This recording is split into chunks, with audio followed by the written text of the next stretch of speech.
People carriers, or minivans if you're not English, are something that have been replaced a lot in recent times by the sea of crossovers and SUVs. But I remember their heyday.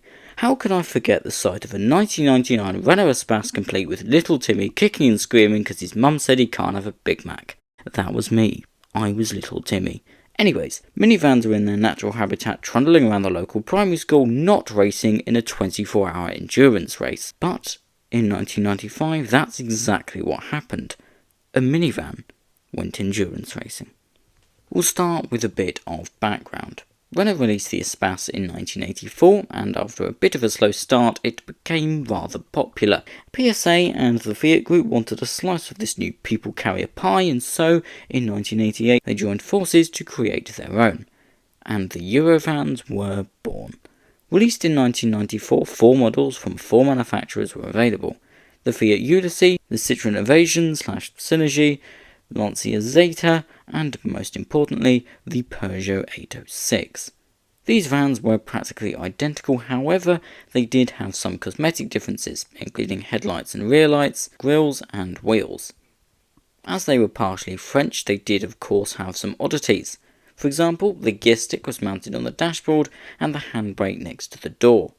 Seating-wise, they had 2 front seats, which swiveled in some models, 3 individual seats in the middle row, with the third row being either 2 individual seats or a 3-seater bench seat. Anyways, Peugeot were looking to advertise their new model, and how do you advertise a minivan? TV adverts, magazines, posters? Well, a man called Pascal Witmer, a Belgian racing driver who was in charge of Peugeot's advertising budget in Belgium, came up with the spectacular idea of building an 806 to the ProCar regulations and entering it into the 1995 Spa 24 Hours. These would demonstrate how well the Peugeot 806 handled, as many people carriers were known to have the handling capabilities of Yunan's wardrobe. And somehow, this plan was approved. Now, Peugeot were no stranger to touring car racing. They won the 1994 French Super Touring Championship with the 405, they had achieved a few podiums in the BTCC, and they had also raced in the Belgian ProCar series. So, in May 1995, Peugeot approached Belgian racing team Kronos Racing, who had run Peugeot 206s and Citroën Zaras in the WRC. Kronos took the shell of an 806 and mated it with the underpinnings and gearbox from a Peugeot 406 Mi16 touring car. Power came from a 2-litre 4-cylinder from a Peugeot 306 Group A rally car, with a cylinder head also from the 406. Now, when Peugeot revealed their challenger for the 1995 24 Hours of Spa, people were understandably shocked. Some people even called for the 806 to be banned, as due to its high centre of gravity, they believed it would be dangerous. However, the Royal Automobile Club of Belgium said that the minivan met all technical regulations and therefore was eligible for the ProCar Division 2 category, so it would be allowed to race. The 806 was to be driven by the trio of Pascal Witmer, Eric Bachelard and Philippe Verellen. The race came on the 29th of July 1995 and the 806 qualified in 12th place out of 46 cars, 3rd in its class, putting it on the 6th row of the grid. It was joined by other members of the Peugeot family, including 2 306 S16s, a 306 Turbo Diesel and a 205 GTI. The race started with Johan Winkelhock making an absolutely blistering start in his BMW E36, pushing in between 2 other Beamers. Philippe Adams in an Audi 80 Quattro was also very quick off the line despite being forced out onto the grass.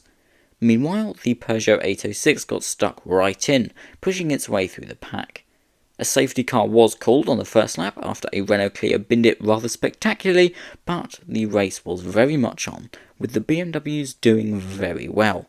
Meanwhile, the crowd was falling in love with the 806. They stood up and cheered every time it went by, not least because it was usually on 2 wheels. However, it wouldn't all go so smoothly as our beloved minivan began to suffer with some issues after the first hour. The oil pump failed, followed by the suspension and brakes. These were fixed and the 806 was sent back out.